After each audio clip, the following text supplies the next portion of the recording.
السلام عليكم ورحمة الله وبركاته.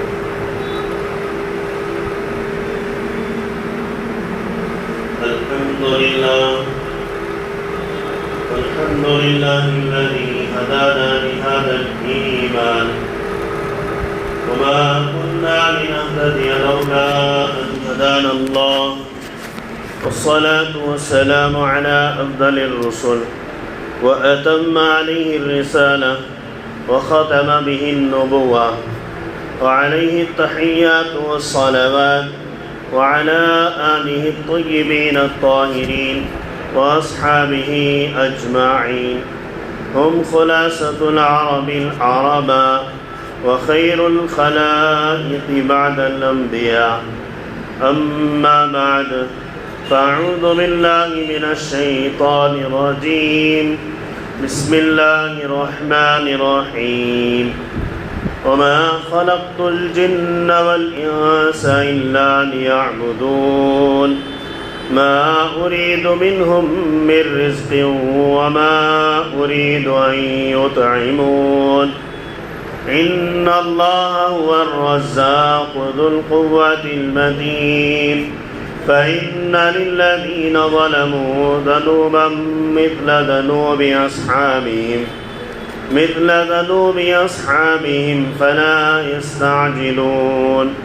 فويل للذين كفروا من يومهم الذي يوعدون. عن أبي ذر الغفاري رضي الله عنه قال: عن رسول الله صلى الله عليه وسلم عن جبرائيل عليه السلام أنه قال: يا عبادي كلكم ضال إلا من هديت فاسألوني الهدى أهديكم، وكلكم فقير إلا من أغنيت فاسألوني أرزقكم، وكلكم مظلم إلا من عافيت. فمن علم منكم أني ذو قدرة على المغفرة فاستغفروني غفرت لكم ولا أبالي ولو أن حيكم وميتكم ورطبكم ويابسكم اجتمعوا على أتقى قلب عبد من عبادي ما زاد ذلك من ملكي جناح بعوضة. ولو أن أولكم وآخركم وحيكم وميتكم وترطبكم ويابسكم اجتمعوا في صعيد واحد فسأل كل إنسان منكم ما بلغت أمنيته فأعطيت كل مسائل منكم ما نقص من ملكي إلا كما لو أن أحدكم مر بالبحر فغمس فيه إبرة ثم رفعها إلي ما أجد ما أفعل ما أريد. عطائي كلام وعذابي كلام. إنما أمري لشيء إذا أراد أن أقول له كن فيكون. هذا حديث حسن رواه الترمذي أو كما قال عليه الصلوات والتسليمات. بارك الله لنا ولكم في القرآن العظيم ونفعنا وإياكم بالآيات والذكر الحكيم. إنه تعالى جواد كريم ملك بر تواب رحيم. صدق الله العظيم. محترم سامعین کرام و ہمدردان ملت و عزیزان قوم و دینی بھائیوں، نوجوانان ملت، آج ہمارے اور آپ کے درمیان جس موضوع کا تذکرہ ہونے جا رہا ہے وہ موضوع یہ ہے کہ تخلیق انسانی اور رزق خداوندی کی تقسیم. انشاءاللہ یہ پرمغز موضوع ہے جس پر آپ بغور سماعت فرمائیں گے. اللہ تبارک و تعالیٰ نے ان آیات کریمہ میں ابھی جو آپ کے سامنے تلاوت کی گئی، اس میں سبق آمیز نصیحت کا تذکرہ کیا ہے۔ وَذَكِّرْ فَإِنَّ الذِّكْرَىٰ تَنفَعُ الْمُؤْمِنِينَ، آپ نصیحت کیجئے، نصیحت کرنا مومنین کو فائدہ دیتا ہے۔ الا بذکر اللہ تطمئن القلوب، اے نبی آپ خبر کیجئے کہ دیکھیے کہ نصیحت کرنا دلوں کو راحت بخشتا ہے۔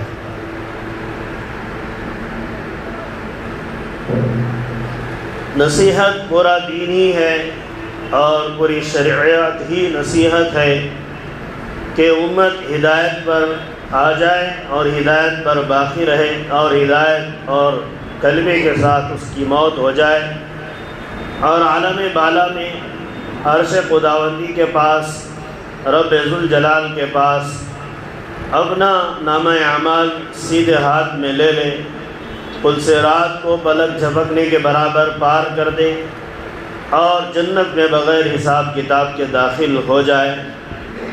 یہ سب ہدایت ہے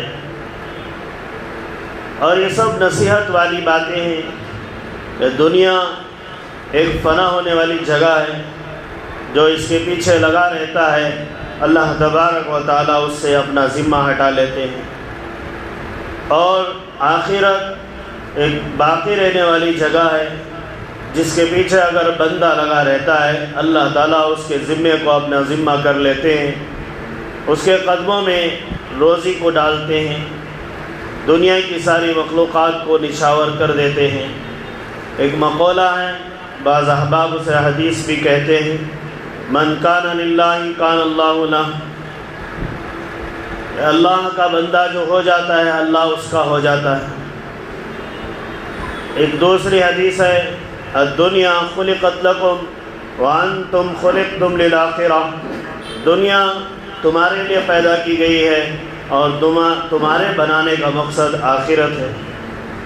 آج ایک ایمان والا بندہ دنیا کے پیچھے پڑا ہوا ہے، آخرت کو تباہ کر رہا ہے، خسارے میں ڈال رہا ہے، زندگی کو برباد کر رہا ہے، قول و فعل سے ہٹ رہا ہے، عمل و کردار سے ہٹ رہا ہے، معاملات معاشرہ اس کا خراب ہوتے جا رہا ہے، اور وہ اپنے آپ کو کامیاب مان رہا ہے، دنیا اسے کامیاب کہتی ہے، اللہ اسے ناکام کرتے ہیں،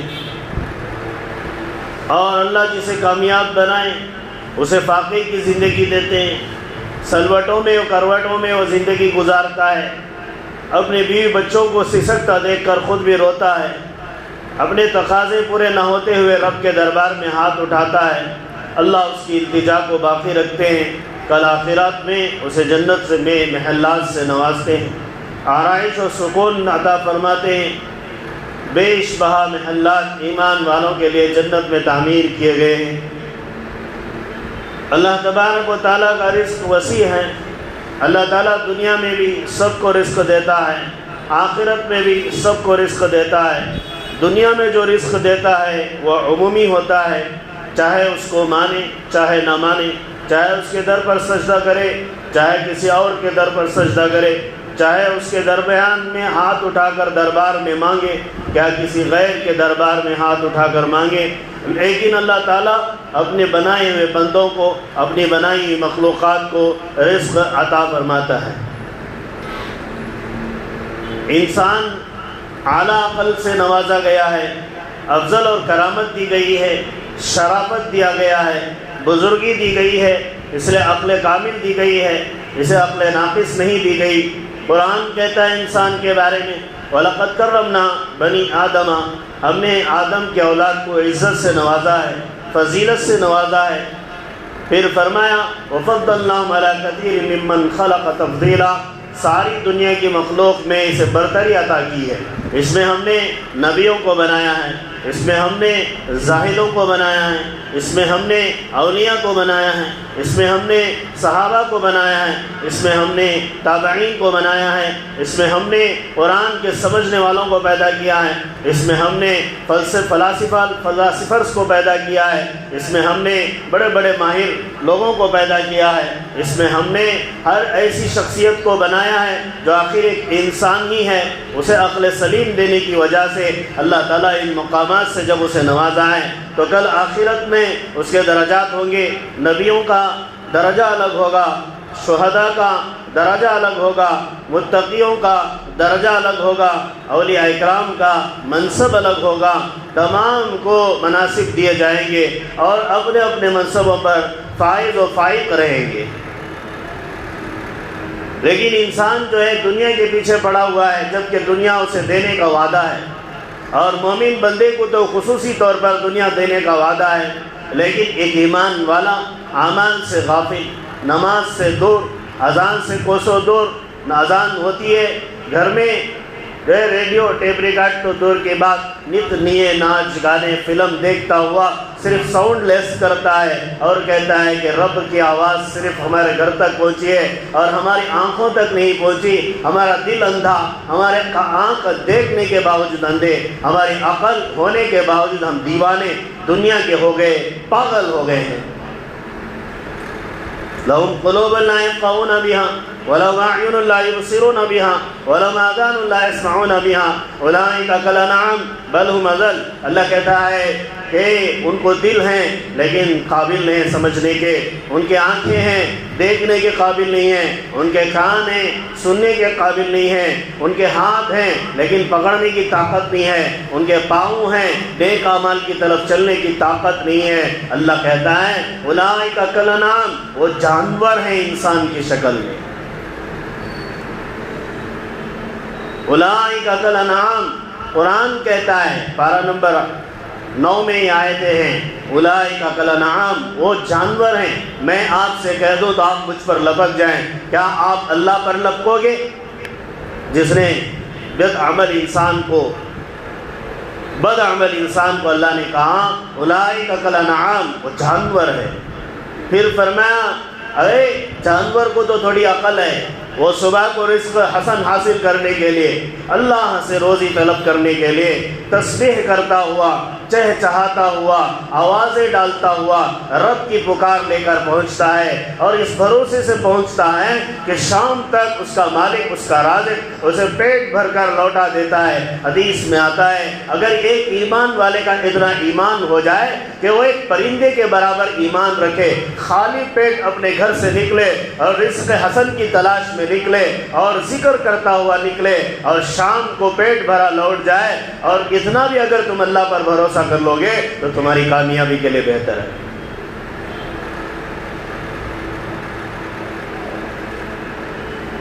تمہاری کامیابی کے لیے بہتر ہے۔ دنیا کیا ہے؟ دنیا ایک خراب جگہ ہے، ایک فاسد اڈا ہے، شراب خانہ ہے، زانیوں کی جگہ ہے، رنڈیوں کی جگہ ہے، فاسق لوگوں کی جگہ ہے، حرام خوروں کی جگہ ہے۔ دنیا کا مال سب کو پسندیدہ لگتا ہے، دنیا ایک عورت کی طرح ہے۔ علامہ فرید الدین عطار رحمۃ اللہ علیہ فرماتے ہیں دنیا روزانہ خوبصورت عورت کی طرح بن سور کر آتی ہے، ہر دیکھنے والا اسے چاہنے لگتا ہے، ہر ایک اس کا فدائی ہو جاتا ہے، ہر ایک اس پر فریفتہ ہو جاتا ہے، ہر ایک اس کا عاشق ہو جاتا ہے، ہر ایک اس کے پیچھے پیچھے دوڑتا ہے۔ جب شام ہوتی ہے تو ہر ایک اس سے بھاگ جاتا ہے، اس کے دھوکے کو دیکھتا ہے، اس کے فریفتہ پن کو دیکھتا ہے، اس کے غداری کو دیکھتا ہے، اس کی مکاری کو دیکھتا ہے۔ تجربہ پانے کے بعد دھوکہ کھاتے ہوئے شام کو مایوس لوٹ جاتا ہے۔ اس دنیا سے پوچھا گیا کہ تو کیوں صبح میں سنورتی ہے اور شام میں بوڑھی ہو جاتی ہے اور رات ہوتے ہوتے تیرے بڑھاپے میں بھی ڈھلان آ جاتی ہے؟ وہ کہتی ہے جب رب کہتا ہے وَمَا الْحَيَاةُ الدُّنْيَا إِلَّا مَتَاعُ الْغُرُورِ، دنیا ایک دھوکہ ہے اور دنیا کی زندگی ایک دھوکہ ہے، اور دھوکے دینے والا سامان نمائش میں اچھا ہی لگتا ہے، ایکسائز میں اچھا ہی لگتا ہے، دیکھنے والا اسے خوبصورت ہی نظر آتا ہے، ایک بزرگ کہہ رہے تھے اپنے بیان میں، مولانا ابراہیم ضیاءاللہ صاحب، وہ کہہ رہے تھے کہ دکاندار اپنا مال دکھانے کے لیے ساری کی ساری بتیاں جلاتا ہے اور سارے کے سارے اپنے نوکروں کو چاق و چوبند کر دیتا ہے کہ گاہک آ رہا ہے، بڑا قیمتی گاہک ہے، ہر طرح کا اجالا اس چیز پر پڑنی چاہیے جس سے وہ دیکھ کر وہ چیز کی کیفیت کی بجائے، اس کی حقیقت کی بجائے، اس کی اس کی کوالٹی پہچاننے کے بجائے اسے ایسے لگے کہ ابھی بہت اچھا مال آیا ہے، لے کر چلا جائے۔ جب آسمان میں جو سورج لگا ہوا ہے اس کی روشنی میں دیکھا تو وہ دھوکہ کھا جائے۔ تو یہی دنیا ہے۔ اللہ کہتا ہے وَذَكِّرْ، نصیحت حاصل کر، فَإِنَّ الذِّكْرَىٰ تَنفَعُ الْمُؤْمِنِينَ، نصیحت فائدہ دیتی ہے ایمان والے کے لیے۔ نصیحت کیا ہے؟ فائدہ دیتی ہے۔ نصیحت کیا ہے؟ فائدہ دیتی ہے۔ آج نت نیے فتنے ہو گئے، سر پہ بال نوجوان رکھتا ہے، غلط شرعی طریقے سے رکھتا ہے، ہٹلر کی فوج کے بال رکھتا ہے، یہود کی فوج کے بال رکھتا ہے، امریکن آرمی کے بال رکھ رہا ہے، چائنیز آرمی کے بال رکھ رہا ہے، ہیرو کے بال میں رکھ رہا ہے۔ ارے ہمارے ہیرو محمد رسول اللہ صلی اللہ علیہ وسلم ہیں۔ اللہ قرآن میں کہہ رہا ہے لَقَدْ كَانَ لَكُمْ فِي رَسُولِ اللَّهِ أُسْوَةٌ حَسَنَةٌ، محمد صلی اللہ علیہ وسلم کے طریقے میں، آپ کے نمونے میں، آپ کے ایڈل میں کامیابی ہے، اور آخرت میں بھی کامیابی ہے، دنیا میں بھی کامیابی ہے۔ آپ اپنے سر میں بال کیسے رکھتے کہ آپ کے سر میں شروع سے بال آخر تک ہوتے، کہیں بھی اونچ نیچ نہیں ہوتی تھی، اور کانوں کے برابر آپ کاٹتے تھے۔ کبھی کبھی آپ پورے بال کو بڑے حساب سے رکھتے کہ گردہ نہیں چھوڑتے تھے، کبھی گردہ چھوڑا کرتے تو 3 درجات میں، کان تک، کان کے نیچے، اور گردن تک۔ پھر کبھی گردہ پورا نکال کر آپ چھوٹے چھوٹے بال رکھا کرتے تھے۔ کبھی آپ سر کا حلق یعنی منڈا لیا کرتے تھے، آپ سیدھی مانگ رکھتے تھے۔ اب اللہ اکبر، نوجوان ایمان والا حجام بھی ملعون، حجامت کرانے والا بھی لعنتی ہے۔ اس کی نماز غیر مقبول ہے، اس کی عبادت غیر مقبول ہے۔ جس نے نبی کا طریقہ چھوڑا وہ ایمان سے ہٹ گیا۔ اب اس کے ایمان کی مثال ایسی ہے، ایسی ہے، ایسی ہے جیسے لکڑیوں کے ڈھیر میں آگ جلائی گئی، آگ جلانے کے بعد آگ کو بجھا دیا گیا اور ہلکی سی چنگاریاں اس آگ میں باقی رہی۔ اگر پھونکا جائے تو وہ آگ بھڑکے گی، اگر نہ پھونکا جائے تو وہ آگ دب جائے گی۔ اس طرح اس بندے کا ایمان ہے۔ تو نصیحت حاصل کرنا ضروری ہے۔ پھر فرمایا کہ ایمان والے کو رزق پر بھروسہ نہیں ہے، اس لیے وہ اللہ کی نہیں مانتا، اللہ اس کی مانتا ہے۔ اللہ اسے دیتا ہے، اللہ اسے کھلاتا ہے، اللہ اسے سلاتا ہے، اللہ اسے پلاتا ہے، اللہ اسے رات میں چین کی نیند دیتا ہے، صبح چین اور سکون سے اٹھاتا ہے، 3 وقت کا لقمہ اسے آسانی سے مرحمت کرتا ہے۔ پھر بھی بندہ ناشکرا ہے۔ ان الانسان لربہ لکفور، بندہ اپنے رب کا ناشکرا ہے۔ جتنا سب نوازے جانے کے باوجود رب کے دربار میں گلہ کرتا ہے۔ کیا گلہ کرتا ہے؟ اللہ تو دیا تو بہت دے، نہیں دیا تو موت دے۔ 2 بات بھی غلط ہے۔ جس کو جتنا دینا اتنا ہی دیتا ہے، جس کو نہیں دینا وہ بھی اللہ کا انصاف ہے۔ وَلَوْ بَسَطَ اللَّهُ الرِّزْقَ لِعِبَادِهِ لَبَغَوْا فِي الْأَرْضِ، اگر زمین میں اللہ انسانوں پر روزی کے دروازے کھول دیا تو ایک بھکاری بھی دنیا میں نہیں رہے گا، ایک فقیر بھی دنیا میں نہیں رہے گا۔ اب زکوٰۃ کسے دے گا، خیرات کسے کرے گا، کپڑا کون بیچے گا، مال کون خریدے گا، سب کے پاس رہے گا۔ تو انسان نہیں رہے گا بلکہ وہ جانور ہو جائے گا، عیاش ہو جائے گا، مکار ہو جائے گا، رب کا باغی ہو جائے گا۔ اچھا کہ تھوڑا سا جب مال آ جاتا ہے، تھوڑی سی جب اللہ کی طرف سے عنایات مل جاتی ہیں، بغاوت کرنے لگتا ہے۔ اب اسے ڈھیروں سا مال مل جائے تو اور بڑی بغاوت کرنے لگے گا، اور بڑی بغاوت کرنے لگے گا۔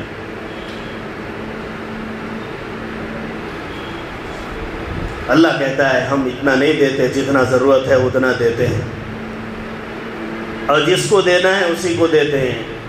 جس کا مقدر جس کو دینا ہے اتنا ہی ملے گا، اس سے زیادہ ایک انسان کو پوری کائنات والے مل کر 1000 لقمے کھلانا چاہیں، اللہ ایک لقمہ کھلانا چاہے، پوری کائنات والے اسے 1000 نہیں کھلا سکتے، اللہ ایک ہی کھلاتا ہے۔ ایک انسان کو اللہ 1000 لقمے کھلانا چاہے اور پوری کائنات والے مل کر ایک لقمہ کھلانا چاہے، اس کی ٹانگیں کھینچیں، اس کی روزی کے راستے روکیں، اس کے پیر توڑیں، اس کے کاروبار میں رخنہ اندازی کریں، اس کا سر پھوڑیں، اس کا پیر توڑیں، اس کی دکان میں کیا کرنا نہیں کرنا سب کچھ کریں، لیکن اللہ جو دینا ہے وہ دے کر ہی لیتا ہے۔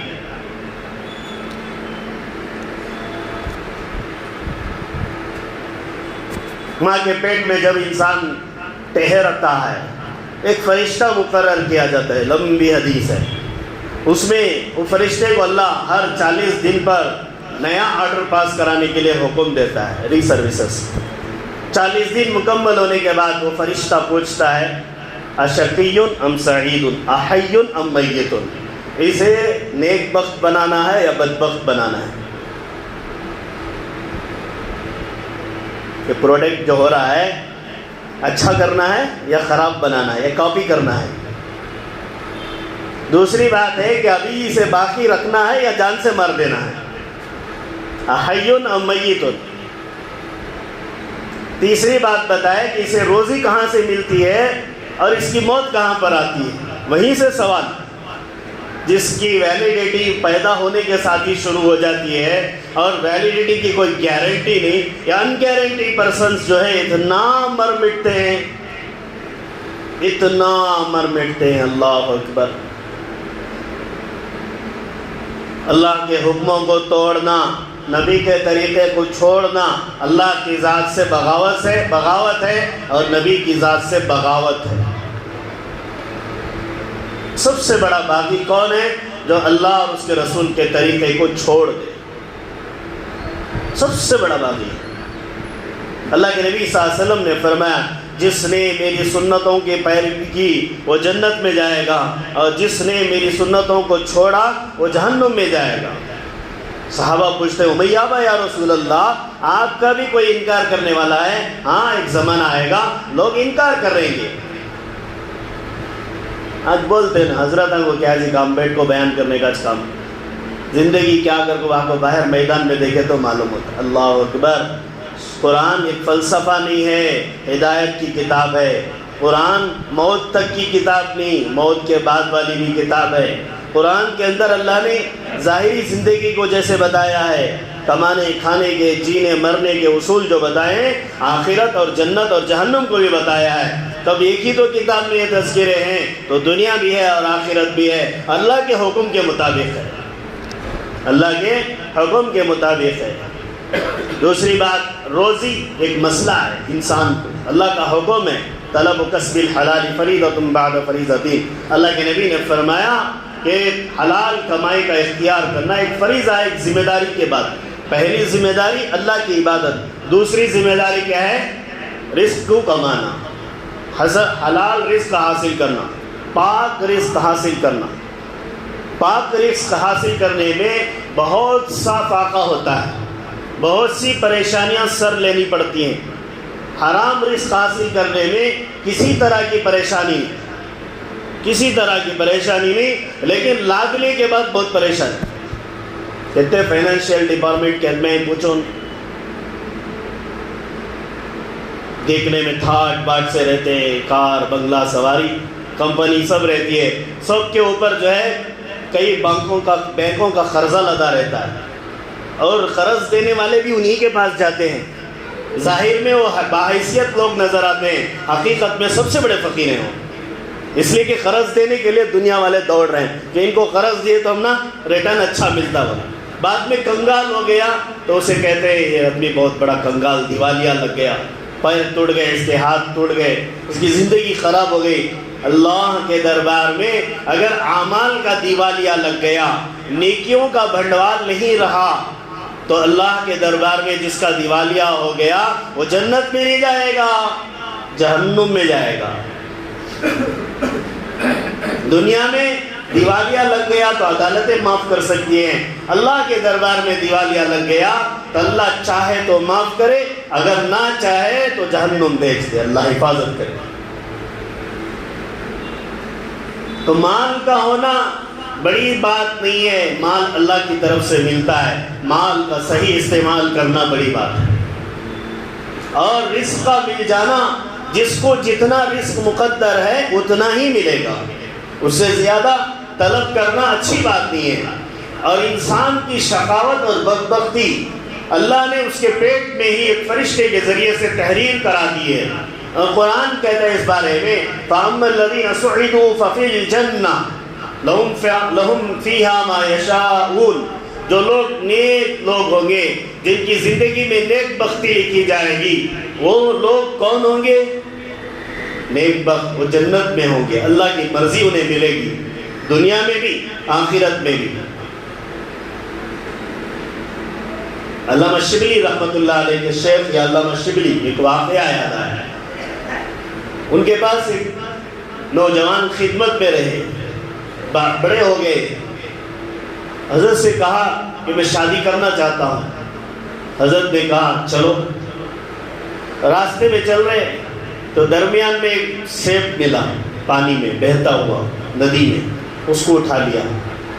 اب کھا لیے تو پتہ چلا کہ کہاں سے آیا، کدھر گیا۔ پانی جس طرف سے آ رہا اس طرف چلتے گئے، ایک باغ تھا، باغ میں پہنچے، باغ کے مالک کا پتہ لگ گیا۔ باغ کے مالک نے کہا کہ تم نے سیب کھا لیا، تو اس کی شرط یہ ہے کہ تم ہماری لڑکی سے نکاح کرنا۔ ارے لڑکی، اتنا بڑا مسئلہ؟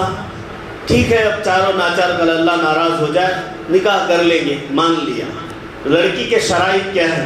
آنکھ سے اندھی ہے، عقل سے کوری ہے، زبان سے گونگی ہے، ہاتھ کی للی ہے، پیر کی لنگڑی ہے، نہ دستا، نہ سنتی، نہ چلتی، نہ اٹھا سکتی، نہ پکڑ سکتی۔ تو سوچے کہ اتنے بڑے مسائل ہیں، چلو اللہ راضی ہو رہا ہے نکاح کر لیں۔ تو وہ بزرگ نے نکاح کر دیا۔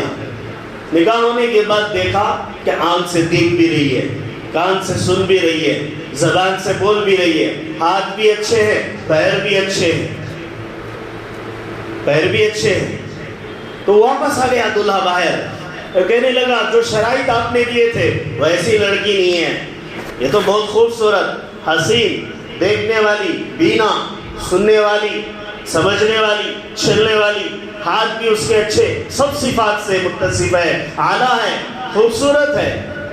تو انہوں نے کہا ہاں تم نے ٹھیک دیکھا، اس لیے کہ میری بچی نے زندگی بھر کسی غیر محرم کو نہیں دیکھا، اس کی عقل غلط جگہ استعمال نہیں ہوئی، اس کی زبان غلط باتوں میں استعمال نہیں ہوئی، اس کے ہاتھ غلط جگہ نہیں گئے، اس کے پیر میرے حکم سے باہر نہیں گئے، اس لیے میں نے ایسی صفات عطا فرمائی۔ ایک سیب جس کے کھانے کی وجہ سے معافی طلب کرنے گئے، اللہ تعالیٰ اس معافی کی بدولت رشتہ بہتر کرا دیا۔ تو اللہ روزی نہیں دے سکتا؟ روزی نہیں دے سکتا؟ اتنا نہیں دے سکتا ہمارا مالک؟ ماں کے پیٹ میں رحم کی انتڑی سے ناپاک خون کو پاک بنا کر ہمارے پیٹ میں بھیجتا ہے کہ ہمیں دنیا کے پیٹ میں رکھ کر حرام مال کھلا لے گا، اگر ہم کھا لیں گے تو ہماری خبر بھی، ہمارا جہنم بھی ہم آباد کر لیں گے، ہمارا رزق کبھی ہمارے لیے ناپاک ہو جائے گا تو ہماری کوئی زندگی میں کامیابی نہیں ہوگی۔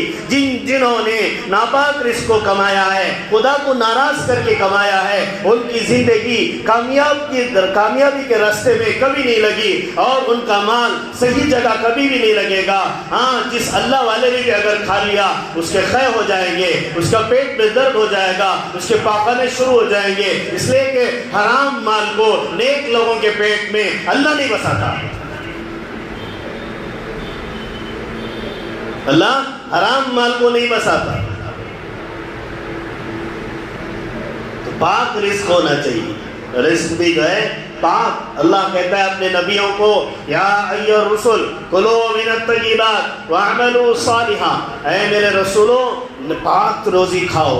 کیا کہہ رہا ہے؟ نبیوں کو، معصوم لوگوں کو پاک روزی۔ پھر فرمایا یا ایھا الناس کلوا من طیبات ما کسبتم، اے پوری انسانیت، ایمان والے، بے ایمان والے، سب لوگوں کو ٹوٹل یہ حکم ہے کہ پاک رزق کھاؤ۔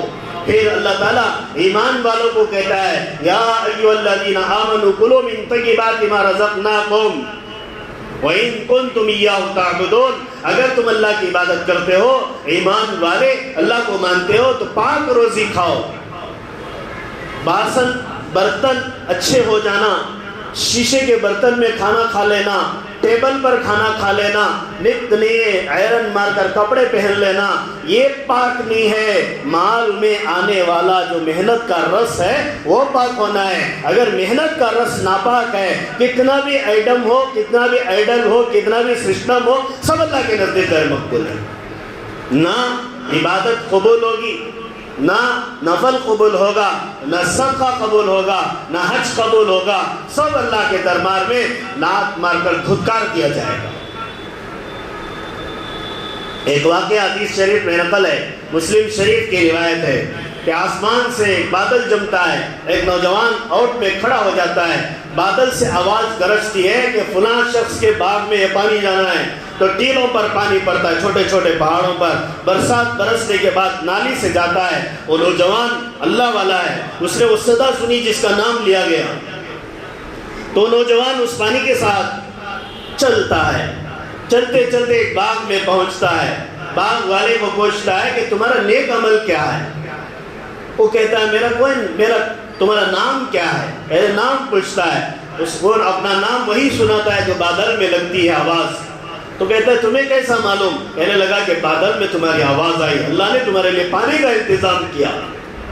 پھر کہتا ہے تمہارا عمل کیا ہے؟ وہ عمل یہ بتاتا ہے ایک حصہ اس بکے ہوئے مال میں سے خیرات کرتا ہوں، ایک حصہ بونے کے لیے بیج کا سامان تیار کرتا ہوں، ایک حصہ اپنی زندگی کا سامان کے لیے رکھتا ہوں، خرید و فروخت کرتا ہوں، کھاتا پیتا ہوں۔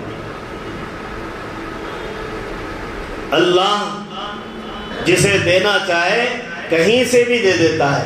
ان اللہ یرزق من یشاء بغیر حساب، اللہ کی روزی اللہ اپنی پسند سے جسے چاہے دے دیتا ہے۔ نوازنے پر آئے تو وہ داتا ہے، دینے پر آتا ہے تو وہ داتا ہے۔ ایک حدیث طویل میں نے پڑھی آپ کے سامنے، بڑی پیاری حدیث ہے، بلکہ اسے حدیث قدسی کہا جاتا ہے، یہ رب کا ذاتی کلام ہے۔ حضرت جبرائیل امین اللہ کے نبی کی طرف نقل کرتے ہیں، اللہ تعالیٰ بندوں سے پوچھتے ہیں تمہیں ہدایت مطلوب ہے، اللہ سے ہدایت چاہتے ہو، زندگی بھر اللہ کو منا کر رکھنا چاہتے ہو؟ ہدایت کے معنی کیا ہیں؟ زندگی بھر موت کے بعد، موت سے پہلے جنت میں جانے تک، جنت میں بھی اللہ کو ہمیشہ منا کر رکھنا چاہتے ہو، منا کر رکھنا چاہتے ہو۔ 2 دن کی مہمان بیوی جس کے پاس چند گھنٹے گزارتے ہیں، اس کے رس جانے پر ہمیں کتنا منانا پڑتا ہے؟ لاکھوں ٹنوں برس، ہزاروں برس جس رب کے پاس ہمیں زندگی گزارنا ہے، اسے روز نہیں ہر لمحہ منانا پڑتا ہے۔ اس معشوق نوجوان سے پوچھو جو کسی لڑکی پر فریفتہ ہو جاتا ہے، اسے یوں کہو کہ 1 منٹ کے لیے چھوڑ دے، وہ ناراض ہو گئے، کہنے نہیں میں 1000 بہانے بناؤں گا، منع کر رہوں گا۔ لیلا کا والد جو ہے لے کر گیا کعبۃ اللہ کو، لیلا کا نہیں، قیس کا والد، اس عاشق تھا، اسے لے کر گیا، کعبۃ اللہ کا پردہ پکڑایا اور کہنے لگا اس کعبے کے رب کی قسم، آج سے میں لیلا کی محبت کو چھوڑ دوں گا، بیٹا ایک قسم کھا لے۔ کعبے کا پردہ پکڑ کر ایک قسم کھلایا باپ، وہ کہنے لگا نہیں اے رب، اس کعبے کے رب کی قسم، اے رب اس کی محبت اتنی بسا کسی طرح مجھے مل جائے۔ تو ایک پاگل عاشق، اللہ سے اتنا عشق کرو کہ اللہ روزی دے دے گا، جب دنیا کے پیچھے اتنا پڑ رہے ہو تو دے ہی سکتا ہے، تو آخرت میں اللہ تعالیٰ بہت سی نعمتوں سے نوازے گا۔ تو حدیث میں آتا ہے میرے سے ہدایت مانگو، مجھے مناؤ، فَاسْأَلُونِيَ الْهُدَىٰ أَهْدِيكُمْ، میں تمہیں ہدایت دوں گا، رہنمائی کروں گا، تمہاری تربیت کروں گا۔ تمہارے دل میں خرخش آتا ہے، خیال آتا ہے، باتیں آ جاتی ہیں، استفتی قلبک، اللہ کے نبی کہتے ہیں دل سے فتویٰ لو، پوچھو، تمہارا دل سیدھے، دل ہمیشہ سچائی کی طرف رہنمائی کرتا ہے، انسان اسے غلطی پر آمدہ کرتا ہے، وہ سچائی کی طرف رہنمائی کرتا ہے، اس کی پہلے فتوے پر، پہلی بات پر عمل کر لو، کامیاب ہو جاؤ گے۔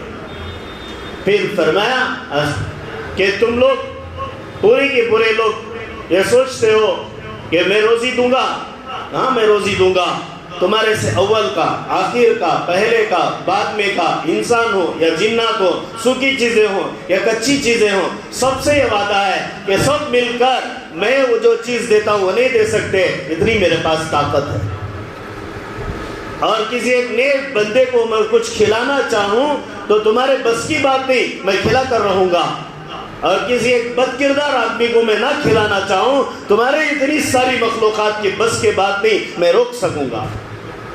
پھر فرمایا میری ہدایت بہت بڑی ہے، میری ہدایت کا سرمایہ بہت بڑا ہے، میرے سے ہدایت طلب کرو۔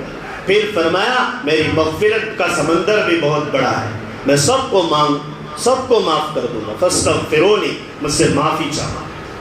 کتنی شان سے ہمارا رب بیان کر رہا ہے۔ پھر فرماتا ہے اللہ تعالیٰ اتنا سب دینے کے باوجود تم یہ سمجھو گے میرے خزانے میں سے خالی ہو گیا۔ حکومت کا خزانہ خالی ہو جاتا ہے، ڈکیتی لوگ ڈکیتا کر لے کر چلے جاتے ہیں، کوئی دوسرا طبقہ بیٹھتا ہے تو دوسرا مال تیار کرنا پڑتا ہے، لیکن اللہ کا دربار الحمدللہ ایسا ہے، نہ اس میں دربار بدلتا ہے نہ اس میں سردار بدلتا ہے، ہمیشہ اللہ ہی کا دربار ہے، ہمیشہ اللہ ہی کی سرداری ہے۔ اس کے خزانے میں اللہ کہتا ہے تم میں سے ایک آدمی سمندر کے پاس گزرے، ایک سوئی کو ڈبوئے اور ڈبونے کے بعد اس کو اٹھائے، ایک قطرہ لگا رہتا نہیں، خطرے سے بھی کم ہوتا ہے، اتنا بھی میرے خزانے میں کم نہیں ہوتا۔ پھر فرمایا میرا حکم ہی میری سخاوت ہے، میرا حکم ہی کیا ہے؟ میری سخاوت ہے۔ پھر اللہ کہتا ہے میرا حکم ہی میرا عذاب ہے۔ میرا حکم ہی کیا ہے؟ حکم سخاوت بھی ہے اور میرا حکم عذاب بھی ہے۔ ان اقول له کن فیکون، میں اپنے حکم سے کہتا ہوں ہو جا تو ہو کر رہے گا۔ پوری دنیا والے مل کر دوا بنا رہے، علاج نہیں ہو رہا ہے۔ پوری دنیا والے مل کر دوا بنا رہے ہیں، سسٹم فیل، سکسس نہیں، دوائی لگانے کے باوجود بیماری آ رہی ہے۔ تو وجہ کیا ہے؟ اللہ کو بندہ اتنا ناراض کر دیا ہے کہ اس میں اللہ تعالیٰ اثر نہیں دے رہا ہے، شفا نہیں دے رہا ہے، اپنا حکم نافذ نہیں کر رہا ہے۔ دنیا کے پیچھے اتنے سخت اور مشکل وقت میں بھی انسان رب کو چھوڑ کر دنیا کے پیچھے پڑا ہوا ہے، روزی کے مسائل کے پیچھے پڑا ہوا ہے۔ یہ بندہ بھی اگر اللہ کے دربار میں اپنے گناہوں کا استحضار کر کر رو رو کر منا لے گا تو اللہ تعالیٰ پوروں کو معاف کر کے روزی دے دے گا، پوروں کو معاف کر کے روزی دے دے گا۔ آج روزی کے مسائل، مہنگائی کا مار، بادشاہوں پر لعنت، یہ ہمارے گناہ ہیں۔ ان اللہ لا یغیر ما بقوم حتی یغیر ما بانفسہم، کسی قوم کی تقدیر اللہ اس وقت تک نہیں بدلتا جب تک قومیں اپنی تقدیریں بدلنے کی کوششیں نہیں کیا کرتی۔ آسمان میں دو دروازے ہیں، دونوں پھاٹکوں کی طرف فرشتے موجود رہتے ہیں۔ ہر آدمی کا اچھا عمل اوپر جاتا ہے اور اس کی اچھی روزی نیچے آتی ہے۔ دوسرا ایک دروازہ ہے، ہر آدمی کا برا عمل اوپر جاتا ہے اور بری روزی اس کے نیچے اترتی ہے۔ اگر اچھا آدمی مر جاتا ہے تو دنیا والے بھی روتے ہیں، فرشتے بھی روتے ہیں، اور جو اس کے انتظار میں کھڑے فرشتے ہیں ان کی آنکھوں میں آنسو گرتے ہیں۔ اور برے آدمی کے مر جانے سے دنیا والے بھی کوستے ہیں، وہ فرشتے بھی کہتے ہیں ہم نجات پا گئے طبق اٹھا اٹھا کر۔ اللہ حفاظت فرمائے، اللہ حفاظت کرے، ہمیں نیک اعمال کے ساتھ رزق حسن، حلال کمائی کمانے کی توفیق عطا فرمائے، حرام رزق سے حفاظت فرمائے، نیک لوگوں کی صحبت رکھنے کی توفیق عطا فرمائے، شریعت اور سنت نبویہ کو زندگی میں لانے کی توفیق عطا فرمائے۔ وآخر دعوانا الحمدللہ رب العالمین۔